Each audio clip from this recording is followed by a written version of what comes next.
NAIA SportsMark and SportsMark Plus are benchmarking and analysis tools built by the Austin Group in conjunction with the NAIA to help NAIA members have a clearer picture of how athletics contributes to their institution. SportsMark uses data filed on an annual basis in the NAIA year-end reports and is free to all NAIA member institutions. While SportsMark is more of a 20,000-foot view of your school's information, SportsMark Plus takes a closer 1,000-foot view of your school's data and provides you a 10-point scale analysis of various areas, including demand, persistence, net revenue and expenses, and community contribution.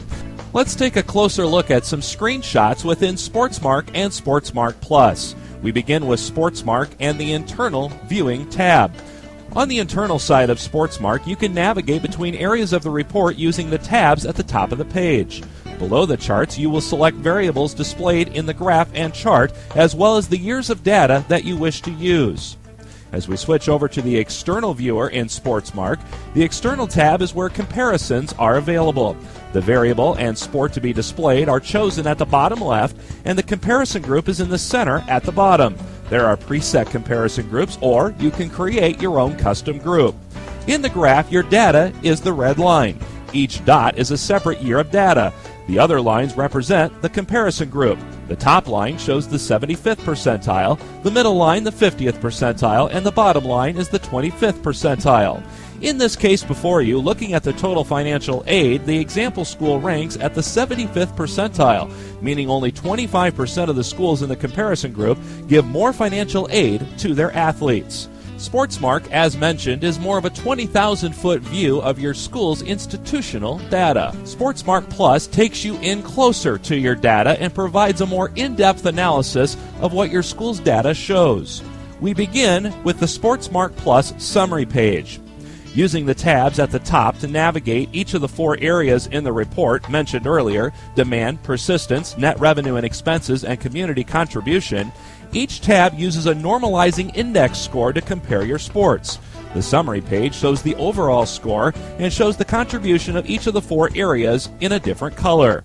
Comparisons for index scores are displayed as an additional bar on the graph. This blue bar shows the index score for each sport when compared with that same sport at every school in the comparison group, which is selected at the bottom left.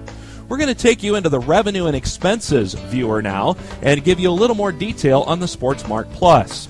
Each of the 4 areas of the report have subtabs where raw data is displayed and compared. Here we see specific expenses used in the net revenues and expenses. The chart shows actual data for a sample school. Specific variables can be isolated using the checkboxes below the chart. Comparisons with the raw data are displayed as the vertical red line on the graph. The top of that line is the 75th percentile of the comparison group. The middle of the line is the 50th percentile, and the bottom is the 25th. Women's tennis is selected here, far right of the graph, and it falls in the 25th percentile, meaning that 75% of the schools in the comparison group selected have higher expenses per student in their women's tennis programs. This just gives you a brief snapshot of what SportsMark and SportsMark Plus are. The Austin Group will be in attendance at the NAIA National Convention in Newport Beach, California, April 12 through 16. We hope that you will join us at the annual convention, as we will give individual and group consultations to help you learn more about SportsMark and SportsMark Plus.